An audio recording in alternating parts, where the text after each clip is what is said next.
पाळलेल्या कुत्र्याला मुख्य रस्त्यावर घेऊन जाऊ नको एवढंच आईनं सांगितल्याचा राग घेऊन 14 वर्षीय मुलानं गळफास घेऊन आत्महत्या केल्याची धक्कादायक घटना घडली आहे। राजवीर राहुल गडकर असं आत्महत्या केलेल्या मुलाचं नाव आहे।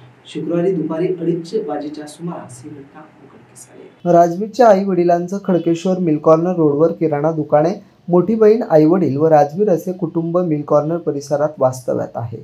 9वीत शिकणारा राजवीरला काही महिन्यापूर्वी कुटुंबाने कुत्रं घेऊन दिलं होतं। राजवीर रोज त्याच्यासोबत खेळत होता।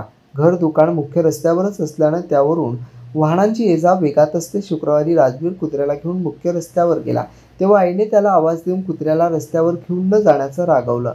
त्याचा राजवीरला राग आला। घरात जाऊन त्याने आतील खोलीत थेट गळफास घेतला। दरम्यान मोबाईलचे व्यसन सुटावे यासाठी पालकांनी त्याला कुत्रं घेऊन दिलं होतं। सध्या पुढील तपास क्रांती चौक पोलीस करतायत। Bureau report AI news, Sambhajinagar.